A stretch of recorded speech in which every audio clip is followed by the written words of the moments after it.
ಲೋಕಸಭೆಯಲ್ಲಿ ಗದ್ದಲ ಮತ್ತೆ 49 ಸಂಸದರನ್ನ ಅಮಾನತು ಮಾಡಲಾಗಿದೆ. ಉಭಯ ಸದನದಿಂದ ಈವರೆಗೆ ಅಮಾನತಾಗಿರುವಂತಹ ಸಂಸದರ ಸಂಖ್ಯೆ ಸುಮಾರು 141 ಸಂಸದರನ್ನ ಅಮಾನತು ಮಾಡಲಾಗಿದೆ.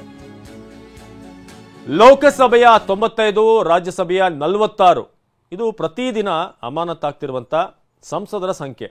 14ನೇ ತಾರೀಕು ಅಲ್ಲಿ ಅಮಾನತಾಗಿರೋದು 13 ಲೋಕಸಭೆಯವರು, ರಾಜ್ಯಸಭೆಯವರೊಬ್ಬರು. ಡಿಸೆಂಬರ್ 18ಕ್ಕೆ 33, ರಾಜ್ಯಸಭೆಯಿಂದ 45. ಇನ್ನು ಡಿಸೆಂಬರ್ 19 49 ಅಂದರೆ ಇವತ್ತು. ಒಟ್ಟು ಇದುವರೆಗೆ ಆಗಿರುವಂಥ ಅಮಾನತಿನ ಸಂಖ್ಯೆ 141. 95 ಲೋಕಸಭೆ, ರಾಜ್ಯಸಭೆಯ 46. ಇದು ಲೋಕಸಭಾ ಭದ್ರತಾ ಲೋಪ ಸಂಬಂಧಪಟ್ಟ ಹಾಗೆ ನಡೀತಿರುವಂತಹ ಒಂದು ಪ್ರತಿಭಟನೆ.